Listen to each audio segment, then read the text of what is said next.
Então vamos lá, tudo bem, pessoal? Hoje eu estou gravando mais uma aula aí, nossa penúltima aula de Física 2. O assunto de hoje são os fenômenos sonoros. Então, nas últimas aulas a gente vinha conversando sobre ondas. Na última aula eu coloquei para vocês uma introdução aí sobre a acústica, né? Nós vimos um pouquinho da onda sonora, né? Como é que acontece aí o som. Falamos sobre a velocidade do som, a forma que o som se propaga, né? Então conversamos sobre alguns assuntos e hoje a ideia dessa aula é falar sobre diversos fenômenos sonoros, fenômenos que acontecem quando a gente observa a onda sonora, né? Estou colocando aqui, separei 6 fenômenos sonoros, tá? Depois vai aparecer alguns exercícios relacionados com alguns desses fenômenos. Dentro desses 6 fenômenos, alguns a gente já ouviu falar, a gente já conhece de outros assuntos aí.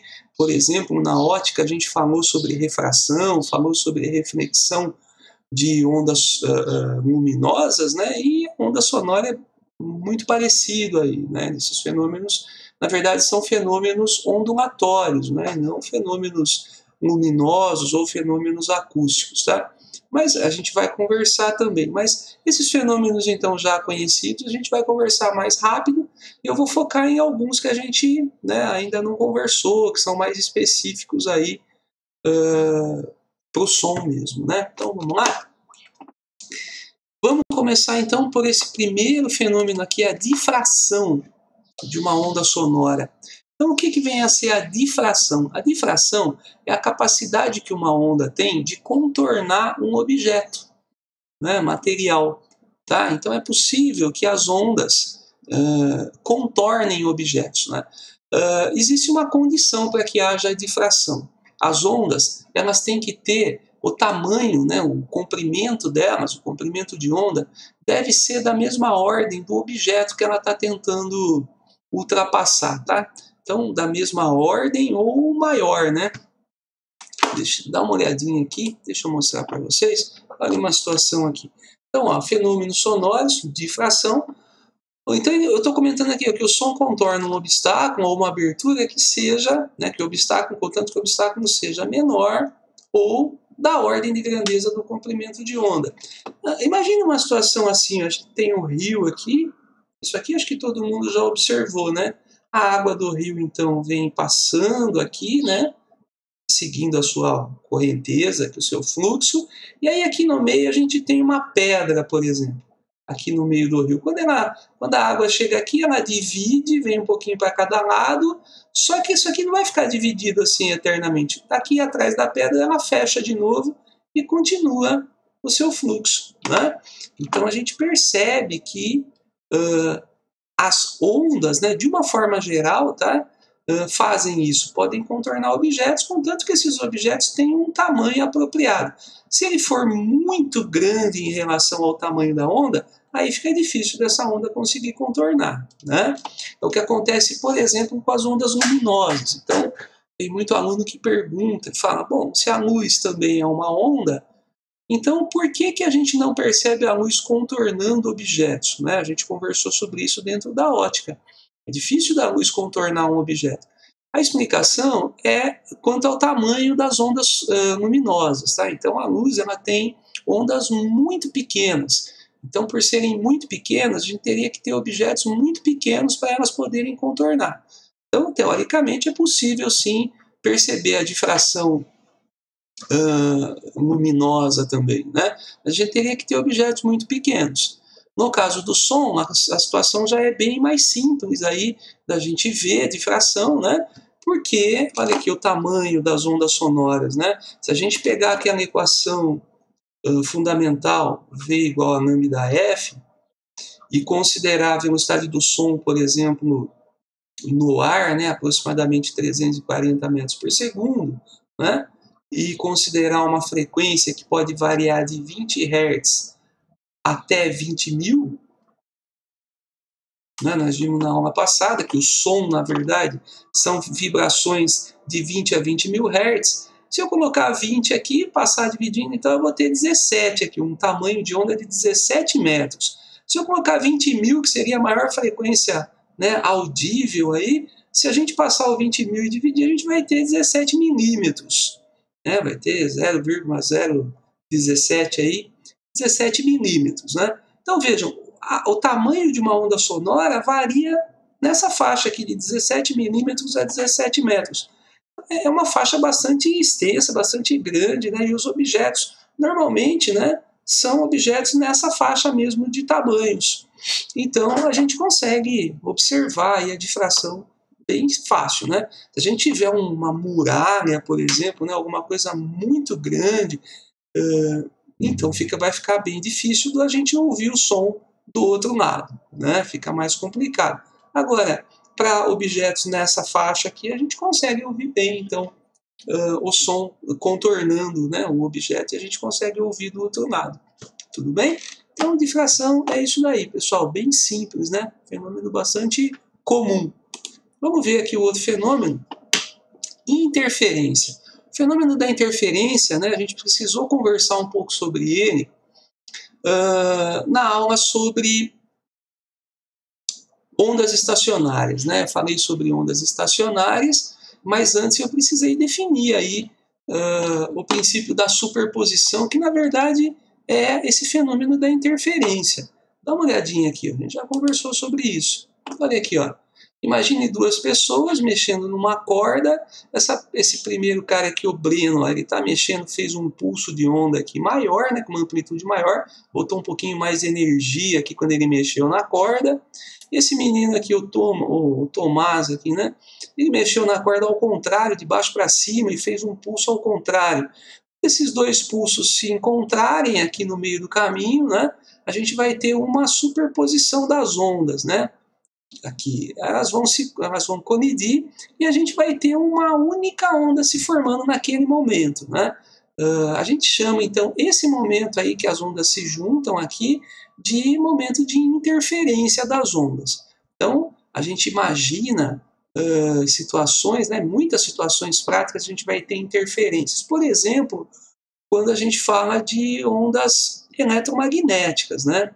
As ondas eletromagnéticas, as ondas, por exemplo, utilizadas nas telecomunicações, elas estão ao redor da gente aqui o tempo todo. E essas ondas estão o tempo todo se cruzando. Quando elas têm mesmas características, então, quando elas têm frequências, principalmente muito parecidas, pode ocorrer de a gente perceber as interferências, né? Então, essas interferências elas vão ocorrer somando amplitudes ou diminuindo amplitudes, né? Então, quando a gente tem duas ondas em mesma fase, né? Então, as duas viradas para cima, por exemplo, ou as duas para baixo, aqui, né? Colidindo aí, a gente vai ter uma soma das amplitudes, ó. Quando a gente tem fases contrárias, a gente vai ter uma diminuição das amplitudes. Se a gente tiver exatamente a mesma, por exemplo, não vai aparecer nada aqui, tá vendo? Aqui, né? Olha, como se não tivesse onda aqui no momento da interferência. E depois elas aparecem de novo, né? Então isso a gente já conversou numa aula anterior aí. Importante aí sobre as ondas sonoras, né? Nós estamos conversando sobre ondas sonoras, é perceber que essa amplitude aqui, ela está relacionada com a intensidade do som, com o volume, tá?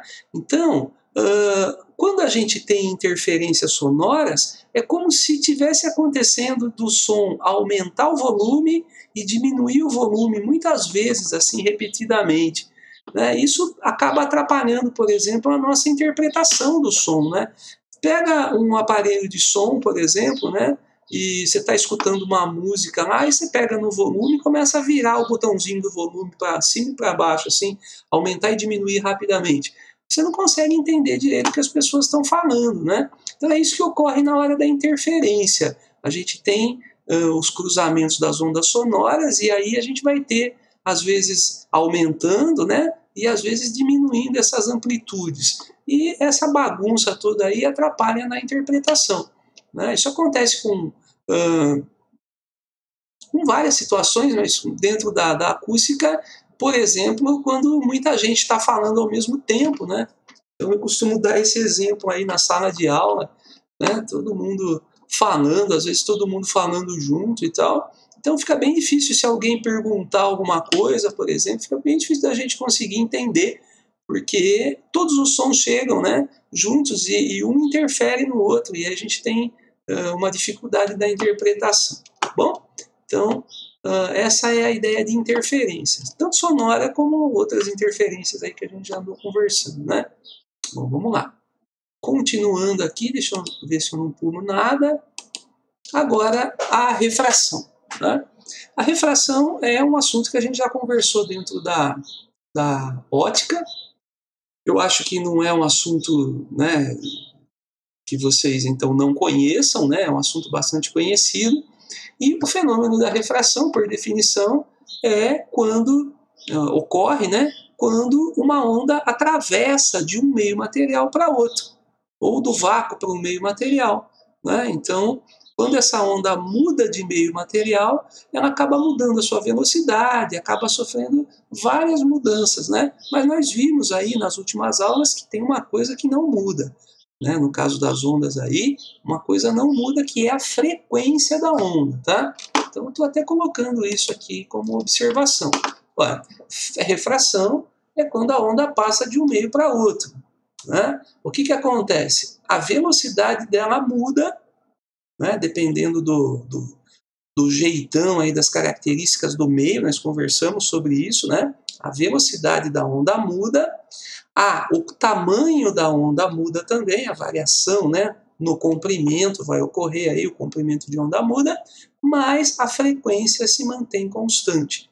Então a frequência não muda, né? Consequentemente, nós vimos aí nas últimas aulas, né, que se a frequência no meio A mantém igualzinha a frequência quando vai para o meio B, então, a partir daquela relação V lambda F, né, se eu passar o lambda para o outro lado, frequência é V sobre lambda, então se frequência é igual a frequência, então V sobre lambda é igual a V sobre lambda, né, no meio A ou no meio B. Então isso nós conversamos numa aula anterior aí específica, né, sobre a refração, já fizemos alguns exercícios. Então, só estou comentando com vocês de novo aqui que refração é um fenômeno, né, ondulatório e, por isso, então, também acústico. Né? O som segue essa ideia também da refração. Vamos lá, continuando então. Agora o próximo fenômeno é a ressonância. Gente, ó, então agora esses próximos fenômenos são fenômenos muito importantes e que a gente ainda não conversou, tá? A ressonância eu até falei alguma coisinha, usei para explicar alguma coisinha aí anteriormente, mas a ressonância eu considero um dos fenômenos mais importantes de toda a física. Né? É um fenômeno muito importante. A gente não vai fazer muito exercício sobre ele, né? Não vamos fazer conta, mas é muito legal que a gente compreenda esse fenômeno. Tá? A ressonância é o fenômeno pelo qual um objeto vibra e aí um outro objeto que está próximo desse primeiro pode vibrar também, pode começar a vibrar também, contanto que ele tenha a mesma frequência natural do primeiro. A gente chama de frequência natural a capacidade, né, de um corpo de vibrar de uma certa forma. A gente imagina que todos os objetos materiais podem vibrar, né? Tem uma certa elasticidade, por mais rígidos que sejam, né? Então eles podem ser deformados e voltar ao normal. Né? Esse estado de vibração, então, pode ocorrer com qualquer material, tá? Só que cada material deve vibrar de uma forma diferente, né? Tem uma ou mais frequências aí que a gente chama de frequências naturais, né, do objeto. Então, vamos dar uma olhadinha em algumas situações de ressonância. Olha aqui, ó, nessa primeira foto, essa deve ser a mãe da menina aqui, né? Então essa mãe está impulsionando a menina, né? Normalmente a criança pede para dar impulsos no balanço e tal para poder balançar ali, né? Então a ideia é a seguinte, ó, todo balanço, né? A gente chama em física a gente chama essa estrutura aqui de pêndulo, né? A gente tem uma corda e um objeto pendurado nessa corda, né? Fazendo um pezinho aqui, a gente chama de pêndulo. Existe uma lei, né? A gente chama de lei do pêndulo, uma lei escrita pelo Galileu na época dele lá, ele entendeu, então, essa ideia de objetos que balançam, né, movimento pendular, uma lei que afirma o seguinte, que a frequência de vibração de um pêndulo, ela depende exclusivamente do comprimento, vamos chamar de L aqui, o comprimento do pêndulo. Depende, na verdade, de algumas coisinhas, né, da gravidade, mas a gente, como é tudo igual, a gravidade a gente não vai ficar mudando, né? Ela depende exclusivamente não, mas principalmente do comprimento de um pêndulo, né, do comprimento da corda. Esse balanço, por exemplo, ele tem uma corda aqui, né?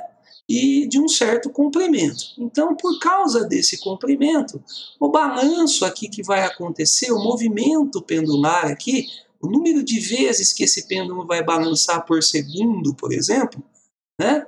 Ou por qualquer unidade de tempo, que é a frequência dele, é uma frequência constante, é uma frequência determinada aí, né? Determinável, tudo bem? E aí, gente, se essa moça aqui, né, a mãe da criança, quiser ajudar mesmo a criança a balançar, ela vai precisar aplicar forças aqui na mesma frequência do movimento normal desse pêndulo. Né? Não adianta eu querer balançar o pêndulo de qualquer jeito, numa frequência qualquer. Eu quero empurrar mais rápido o pêndulo aqui, né? O balanço. Não adianta, eu não vou conseguir fazer a menina ganhar impulso se eu quiser empurrar mais rápido ou mais devagar do que o balanço normal desse pêndulo aqui. Né? Então, quando a gente balança, a gente é criança, a gente balança muito e tal, a gente percebe isso. Né? Se eu quiser dar o meu próprio impulso aqui sem utilizar ninguém, eu posso fazer isso, contanto que eu faça um movimento com as pernas aqui no mesmo ritmo do pêndulo. Né?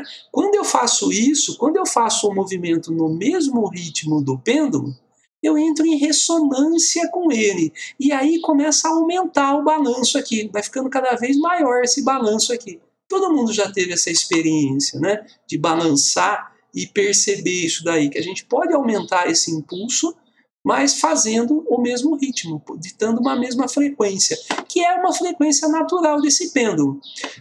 Quando a gente diminui o comprimento de um pêndulo, aumenta essa frequência aqui. Né? Então, se eu diminuir aqui o tamanho dessa corda, ela vai balançar mais rápido. Se eu aumentar o tamanho da corda, ela vai balançar mais devagar. E isso é o natural do pêndulo. Tá? Gente, ó, isso acontece com outros materiais, com todos os materiais, na verdade. Então, por exemplo, aqui um copo, tá vendo? Esse aqui é um copo de vidro, né, ou cristal, alguma coisa aqui. E esse material também tem capacidade de vibrar. Ele vibra de que jeito? Cada material tem uma capacidade diferente, uma frequência diferente, mas é possível medir isso daí, por exemplo. Agora, se eu colocar um outro copo, tá vendo? Ó, aqui, que possui, idêntico, tá vendo? Botei um copo idêntico aqui na frente, ó. Então ele deve possuir a mesma característica desse primeiro. Então deve ter a mesma, ele deve vibrar na mesma frequência do primeiro. Se ele vibra na mesma frequência do primeiro, e eu dou uma batida aqui nesse primeiro copo e ele começa a vibrar, essa vibração pode passar para o outro, tá vendo? As partículas do ar que estão em volta aqui, elas vão vibrando nessa mesma frequência, chegam aqui no copo e o copo consegue vibrar na mesma frequência. E daqui a pouco ele começa a vibrar também. A gente percebe isso daqui, é possível fazer esse experimento e perceber. Quando uma coisa vibra, se tiver alguma outra coisa que consegue vibrar na mesma frequência, ela vai vibrar também. Tá? Isso tanto é possível, né, ocorrer esses fenômenos de ressonância, que em algumas situações eles ficam bem interessantes. Esse caso daqui de baixo é um caso bastante conhecido, né? Dizem que algumas pessoas conseguem, com a própria voz, estourar copos de cristal. Por que é possível isso? Porque a vibração, a frequência natural do cristal, ela é muito parecida com a da voz humana. Né? Na verdade, ela é um pouquinho acima aí da voz normal, assim. Então, por isso que algumas pessoas só conseguem fazer isso daí, né? Porque a pessoa precisa aí emitir uma nota ali, uma frequência, né, bem alta, tá? Uma frequência bem alta, um som bastante agudo, né, para chegar na frequência natural do cristal. E mais do que isso, a pessoa precisa ser bem treinada, porque ela tem que continuar emitindo, né, de forma constante essa nota, né, para que consiga chegar ao momento de estourar esse cristal. Porque a ressonância, ela ocorre, e se ela continuar ocorrendo durante um certo tempo, então vai aumentando a intensidade da vibração, né? A amplitude da onda vai aumentando, até chegar um momento que pode realmente estourar. Né? Então é possível que ocorra mesmo essas situações de estourar copos de cristal com a voz. Né? Diz que já aconteceu muito disso daí. Agora vamos ver aqui uma outra coisa que eu queria mostrar para vocês, ainda sobre essa possibilidade de quebrar as coisas, né, a partir da ressonância. Isso aqui é um fato, uma coisa que aconteceu aí, né, um tempo atrás, em 1940, ponte de Tacoma, nos Estados Unidos, lá, por causa dos ventos, né, então, na época lá, deu uma ventania lá, e os ventos, ó, eles começaram uma oscilação na ponte, a ponte começou a balançar, só que ela começou a balançar na mesma frequência natural dela. Então ela tem aquela frequência natural e o vento ali fez com que ela balançasse na frequência natural dela. E isso começou a acontecer a ressonância, e a ressonância vai fazendo com que a amplitude da onda fique cada vez maior. Então foi ficando cada vez maior e o vento continuou ocorrendo, né? Até chegar um momento que estourou a ponte. Ó. Tá vendo? O vento estourou a ponte. Os engenheiros, né, responsáveis pela construção de pontes, de prédios, eles precisam estar o tempo todo pensando nisso, fazendo cálculos, né, de estrutura para conseguir fazer com que não ocorra esse tipo de coisa. Né? Eles têm que considerar, então, o fenômeno da ressonância quando eles montam seus projetos. Tá? Tem uma história, inclusive, de uma ponte, né, que caiu também por causa de um batalhão de soldados que marchavam em cima da ponte. Então, por causa da marcha dos soldados, que era também ritmada, né? Eles batiam o pé junto e tal, numa frequência que era a mesma frequência da ponte. Então, diz que a ponte também não aguentou, ali foi aumentando a frequência, a amplitude, né, da onda ali, e chegou uma hora que caiu também. Queria mostrar para vocês um experimento que eu faço sempre na sala de aula, experimento dos pêndulos ressonantes. Tá? Uso sempre essa aulinha aí que a gente conversa sobre fenômenos sonoros para mostrar esse experimento para vocês. Ele é muito legal. Eu pego a carteira, isso aqui eu uso a carteira, pessoal. Carteira de vocês. Eu pego a carteira, ponho ela de ponta cabeça, ó. Tá vendo? Aqui é a parte de cima da carteira, mas eu coloco ela assim. Pego uma outra carteira e coloco aqui. Né? Aqui está a carteira. Coloco uma outra de ponta cabeça então em cima, amarro aqui, tá vendo? Na pontinha aqui dos pés da cadeira não, da mesinha, né? Eu amarro esse barbante, isso aqui é um barbante, pessoal, tá? Aqui é um barbante, ó. E aqui são barbantes também que eu coloco aqui com pezinhos nas pontas, tá vendo? Eu coloco pezinhos aqui nas pontas, faço 2 barbantes com o mesmo comprimento aqui mais curto, e 2 barbantes mais longos aqui também, tá vendo? E daí eu começo a movimentar um deles. Por exemplo, ó, eu pego esse primeiro pêndulo aqui e movimento. Eu puxo essa bolinha aqui de baixo, solto e ela começa a balançar. Então isso aqui vai começar a balançar. E aí eu percebo que depois de um tempo, esse daqui começa a balançar também, ó. Por que esse começa a balançar? Esse daqui não, esse aqui não. Mas esse começa a balançar também. Por quê? Porque eles têm o mesmo comprimento, né? Nós acabamos de ver aí que o comprimento de um pêndulo é que define a sua frequência. Então, os dois têm uma mesma frequência natural. Quando um começa a balançar, o outro começa a balançar junto. Ele entra em ressonância e começa a balançar junto. Tá? E aí eles começam a trocar energia. Então, esse aqui começa a diminuir o seu movimento, esse aqui aumenta. Aí daqui a pouco esse começa a diminuir e passa de novo para esse aumenta de novo. E eles vão alternando e trocando energia entre eles, pessoal. Muito interessante daí. Tudo bem? Eles estão se comunicando aqui. Se eu parar agora esses 2 pêndulos e começar a movimentar esse, por exemplo, esse maior, vai acontecer o mesmo, só que agora com esse outro maior aqui. Esses 2 vão ficar parados e esses 2 vão trocar energia entre eles. É muito interessante essa ideia, né? Esse experimento, ele mostra uma coisa que é muito legal, gente. Olha, Para a gente poder tirar impressões do ambiente, agora falando de uma forma mais geral, a gente precisa dos nossos sentidos, né? Só que os nossos sentidos, como é que eles fazem? Alguém já pensou nisso daí? Como é que a gente consegue tirar impressões do ambiente, né? Enxergar o mundo que está ao nosso redor. O nosso sentido, os nossos sentidos, né? A visão, a audição que a gente está conversando agora, né? E outras, né? Outros sentidos, por exemplo, a nossa pele aí, quando a gente sente calor, por exemplo, né? Tudo isso daí está relacionado com o fenômeno da ressonância. Para eu poder enxergar alguma coisa, a luz tem que chegar dentro do meu olho e tem que fazer as minhas células visuais da minha retina vibrarem na mesma frequência dela, daquela luz que está chegando ali, né? Então, percebam que isso é ressonância, né? Se a minha célula visual não entrar em ressonância com aquela onda eletromagnética que a gente chama de luz, né, que está chegando, eu não consigo ver, né? É isso que ocorre quando chega uma luz acima, né, do azul, por exemplo, né, um ultravioleta, ou quando chega alguma frequência abaixo do vermelho, um infravermelho, né, no meu olho. A célula visual não consegue entrar em ressonância e eu não consigo perceber isso daí. Eu não percebo porque não existe? Não, eu não percebo porque o meu olho é limitado, ele consegue entrar em ressonância numa determinada faixa de frequências. Mesma coisa acontece com a minha pele, né? Que vai conseguir vibrar, as minhas células vão conseguir vibrar com o infravermelho, mas com outras luzes talvez não, né? Então eu não consiga perceber também.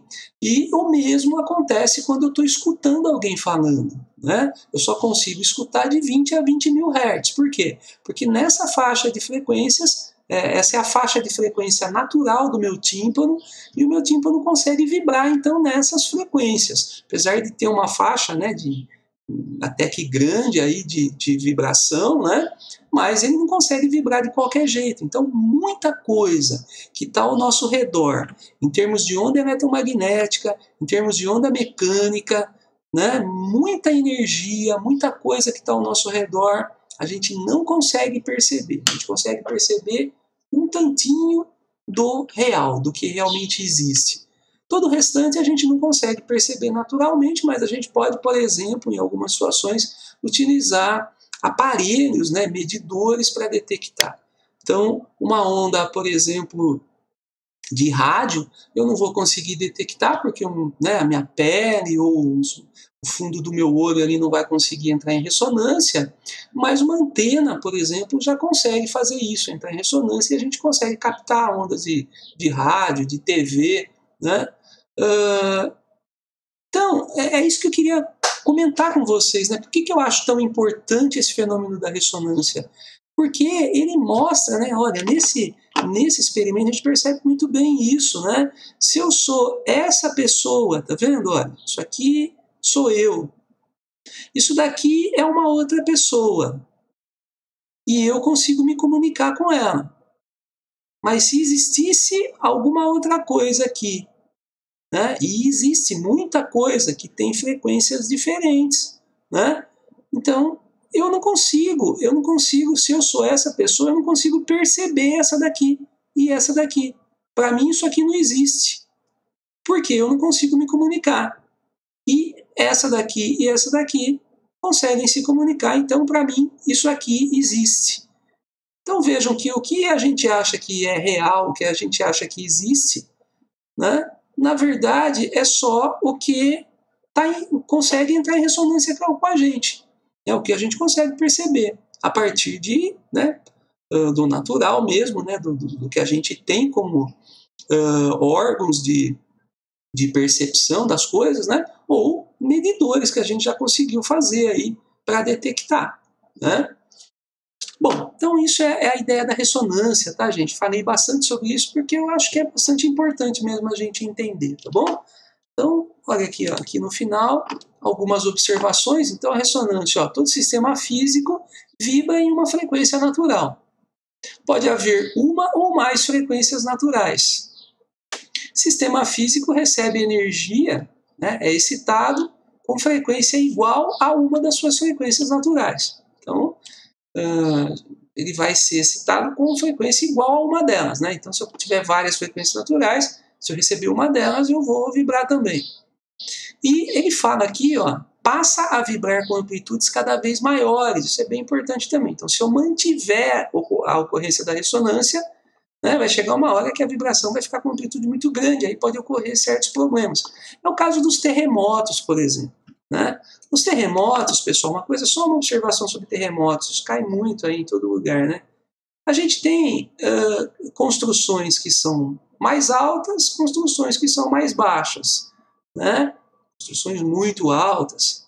E os terremotos, eles são a vibração do terreno aqui, né? Então ocorre uma vibração, essa vibração tem uma frequência medida em hertz aí também, né? Uma frequência de vibração, que pode ser às vezes um pouco maior, às vezes um pouco menor. Para que esses prédios, né, sofram com o terremoto, eles têm que ter uma frequência natural parecida com essa frequência do terremoto. Então, às vezes ocorre um terremoto que derruba todas essas casas menores e os maiores não sofrem com isso, tanto, né, com isso. E às vezes pode ocorrer também uma vibração da Terra ali, né, numa frequência que é natural desses prédios maiores. E aí os menores não tem muito problema e os maiores sim. Porque se eles entrarem em ressonância, começarem a vibrar do mesmo jeito, né, tá vendo? Aí eles podem aumentar a amplitude até chegar o momento de cair mesmo. Então os terremotos, os abalos sísmicos, né, ocorrem também baseados nessa ideia de ressonância. E se ficar muito tempo, né, ocorrendo então, se a vibração é rápida, começa a vibrar e para, é uma coisa, né? Agora, se começa a vibrar e continua vibrando, então vai aumentando aqui a oscilação, né, a amplitude, a energia vai aumentando e aí pode realmente cair as coisas aí, tá bom? É isso que eu queria contar para vocês sobre ressonância, né? Um sistema está em ressonância quando é excitado numa frequência igual a uma das suas frequências naturais. Agora vamos continuar, então, porque nós falamos bastante aí sobre ressonância, né? Bom, para terminar, então, essa conversa sobre fenômenos sonoros, eu queria falar um pouco sobre a reflexão. A reflexão das ondas a gente já conversou dentro da ótica, né? Falamos sobre a onda luminosa, que pode bater e voltar para o mesmo meio. Mas as ondas sonoras também podem fazer isso. Quando elas fazem, a gente costuma dar dois nomes aí para o que ocorre aí referente à reflexão do som. Às vezes a gente chama de eco e às vezes de reverberação, essa reflexão sonora, né? Mas vamos entender o que significa cada uma dessas duas coisas, tá? E os nossos exercícios dessa aula vão estar mais em cima dessa ideia do eco, tá? Alguma coisinha sobre ressonância e o eco, que é uma coisa que aparece muito aí em exercícios de acústica, né? Então nós vamos falar mais sobre o eco, tudo bem? Então vamos lá, vamos começar pelo eco. Olha essa situação aqui, ó. Esse cara tá num barquinho aqui, tá bem de frente para uma montanha rochosa aqui, alguma coisa, né, bem grande aqui, e tá numa distância de, ele até colocou aqui 17 metros. Esse número aqui é um número importante para a gente, tá? É um número especial aí para os nossos exercícios de eco. Por quê? Vamos entender por quê. Esse cara tá dando um grito aqui, tá falando alguma coisa bem alto, né? E aí o som viaja, olha, ele só precisa ter intensidade suficiente, né, amplitude suficiente para ele conseguir viajar grandes distâncias, né? Ele precisa gritar aqui por causa disso, porque a onda ela vai perdendo intensidade aí com o tempo, né? E com a distância que ela vai perdendo intensidade, então ela precisa ter intensidade suficiente para ir e voltar, né? Ele dá um grito lá, e aí o som vai, bate na rocha e volta. E ele escuta de novo, né? Aí, tanto a ideia do eco como da reverberação, né, esses dois fenômenos que ocorrem por causa da reflexão, eles estão muito parecidos nesse ponto, né? São fenômenos que ocorrem quando está acontecendo isso aqui, ó. O som está viajando, refletindo em alguma coisa e voltando, então, à pessoa que emitiu o som. A gente sabe que quando a pessoa emite um som, esse som vai para todo lado, né, pessoal? Todo lado. Inclusive, o som volta aqui para o ouvido dele. Então, quando a gente fala, rapidinho o som volta para o nosso ouvido aqui. Ou, mesmo antes disso ainda, o som pode viajar por meio sólido, aqui pela mandíbula, pela parte sólida, pelos ossos da face, e chegar também no ouvido, tá? A gente viu que para meios sólidos o som ainda é mais rápido, né? E também tem uma qualidade melhor. Isso é uma coisa interessante também, a qualidade do som, né? Quando a gente escuta a nossa própria voz, quando eu estou falando e estou escutando a minha voz, eu escuto de um jeito, né? Quando uma outra pessoa está escutando a minha voz, ela escuta totalmente de outro jeito. Isso é uma coisa que eu costumo sempre comentar e o pessoal acha interessante nas aulas, né? Porque a gente acha que a nossa voz, né, é do jeito que a gente escuta. Mas procure gravar a sua voz, né, e depois escutar a gravação.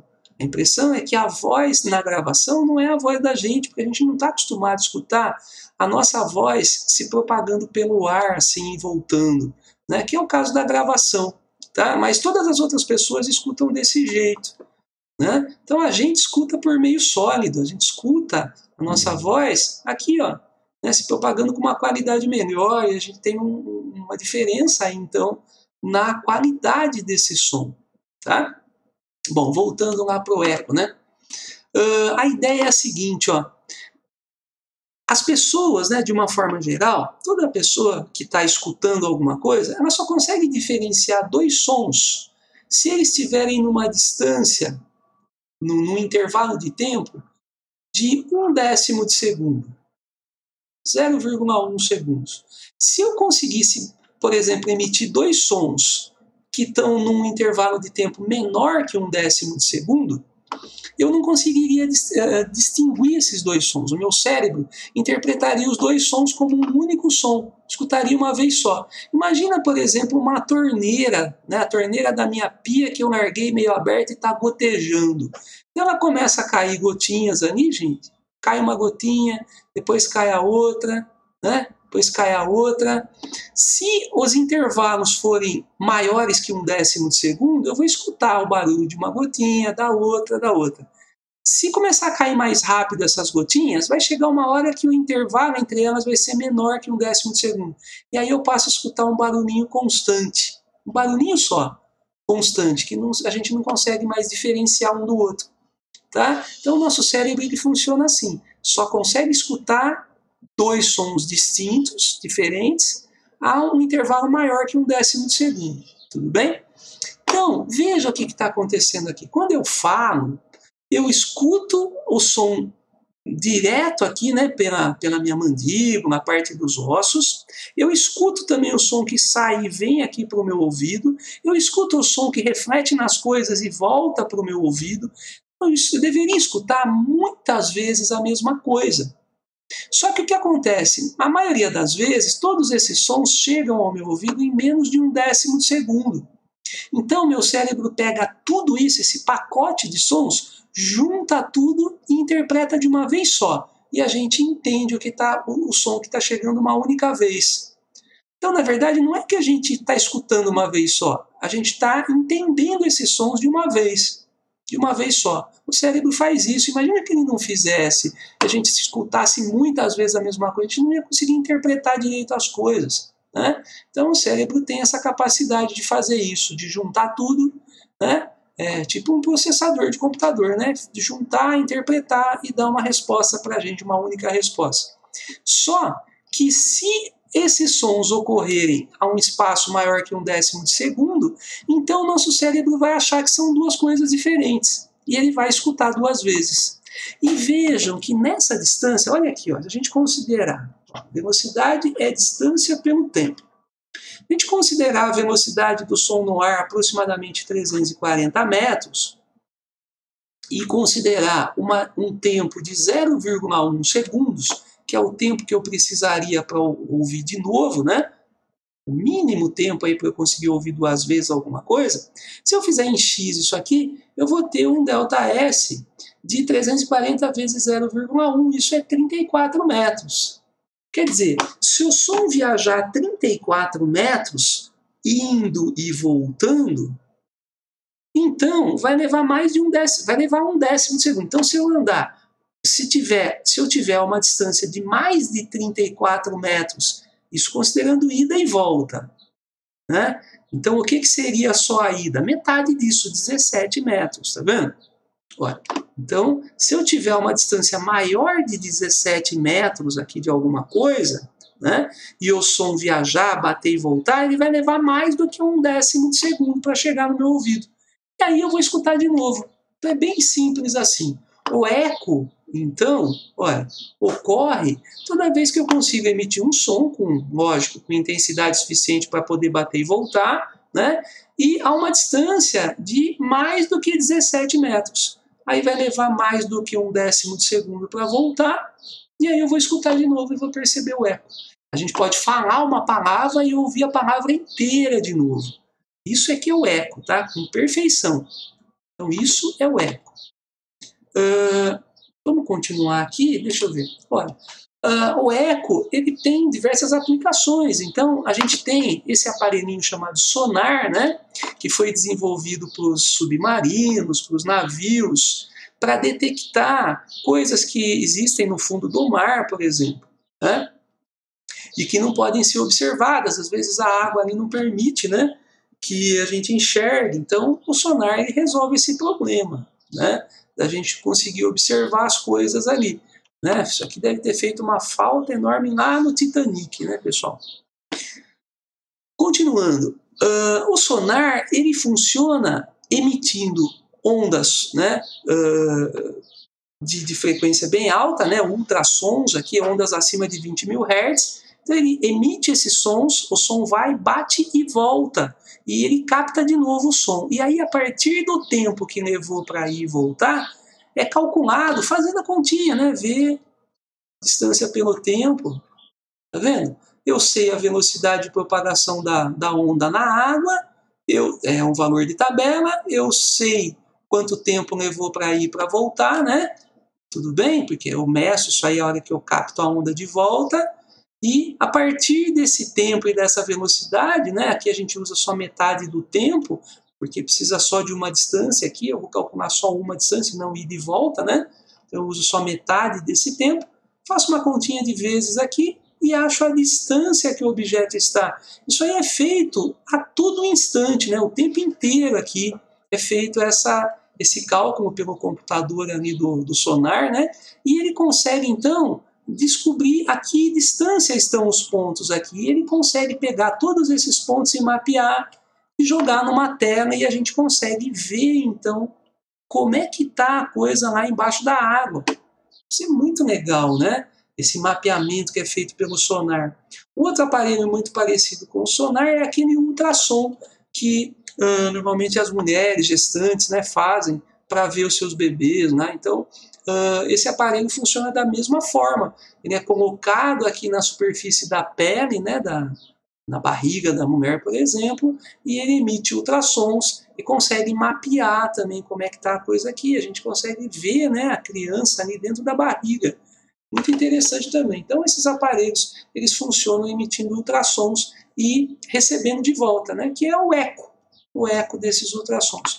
E isso daqui é baseado em alguns animais, né, em observação de alguns animais, por exemplo, morcegos e golfinhos, que conseguem fazer isso e usam, inclusive, né, esses ultrassons, eles emitem ultrassons, recebem de volta e percebem, então, a partir desse tempo que leva para voltar, as distâncias entre os objetos, né? O morcego, por exemplo, ele tem uma visão muito, né, escassa, aí, debilitada, mas ele emite ultrassons e consegue, então, se orientar a partir desses ultrassons, tá bom? O morcego, o golfinho também, diz que eles usam também para comunicação, né? Então, é bem interessante aí essa parte.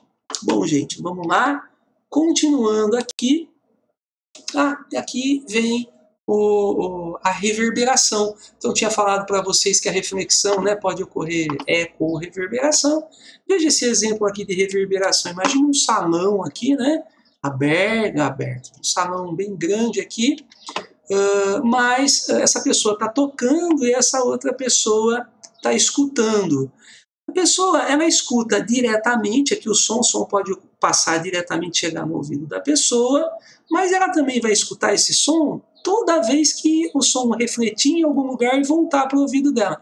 Então, vai escutar muitas vezes o mesmo som, tá vendo?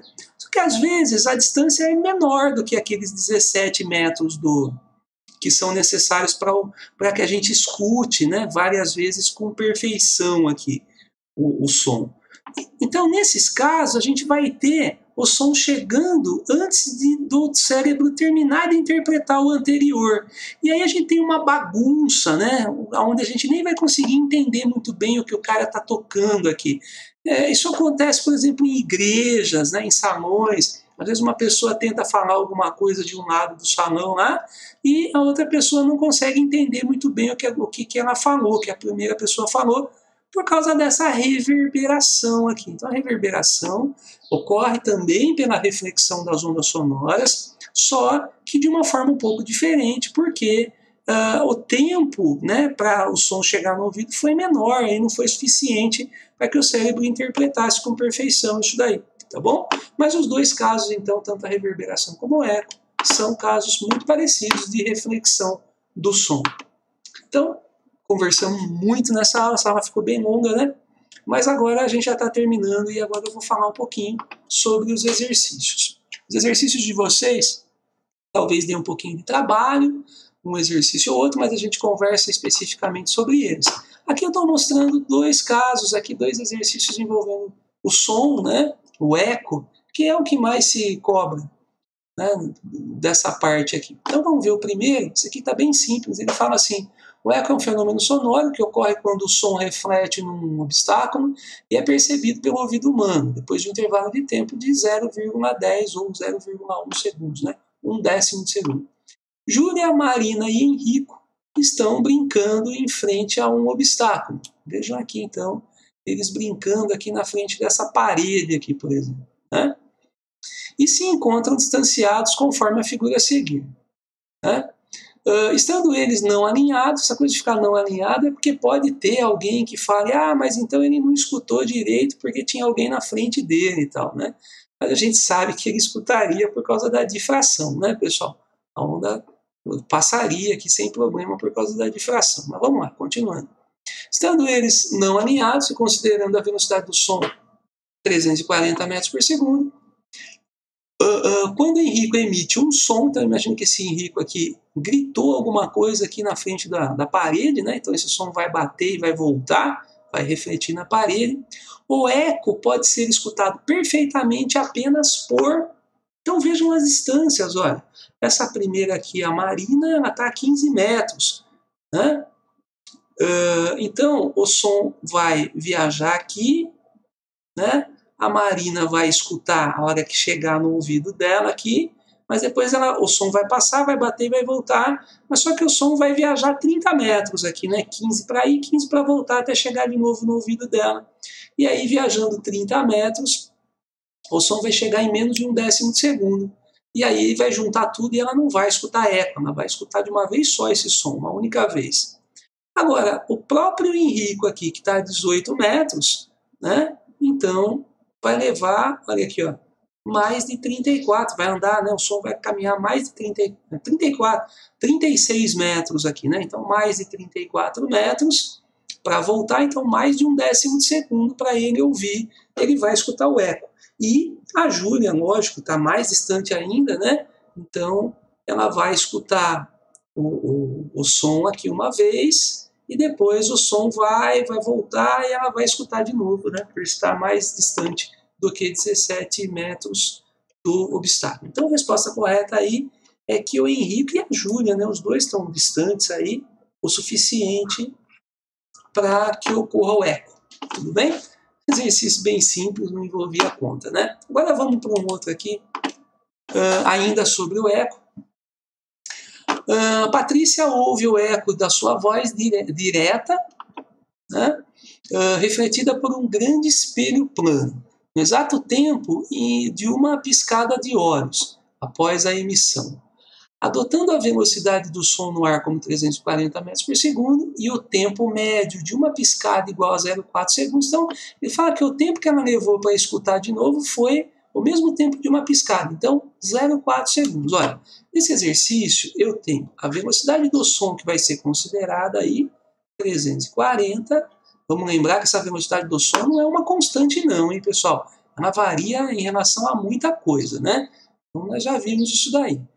Bom, o tempo médio da piscada é 0,4 segundos. Esse é o tempo que vai levar para o som voltar também. Então, vamos colocar como intervalo de tempo 0,4 segundos. Só que a gente tem um problema nesse tipo de exercício de eco. Ele vai perguntar, ó, podemos afirmar que a distância D entre a menina e o espelho vale. Eu quero saber essa distância aqui, pessoal. Mas a questão é a seguinte, ó. Vamos chamar de ΔS aqui no nosso exercício. Então, a gente já sabe que a velocidade do som pode ser calculada fazendo ΔS dividido por ΔT. Né? Mas veja, olha, a distância a ser percorrida, ela corresponde a esse tempo aqui, pessoal. Eu sei que o som vai viajar com essa velocidade o tempo todo. Mas o som precisa andar 0,4 segundos para percorrer essa distância aqui? Na verdade, não, né?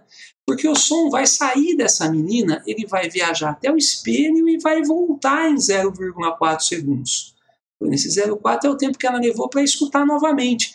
Então, em 0,4 segundos, o som foi e voltou até o ouvido dela. Se eu colocar 0,4 segundos aqui, então, e a velocidade de propagação, eu vou achar uma distância que é a distância de ida e volta. E não é isso que ele está perguntando. Tá vendo?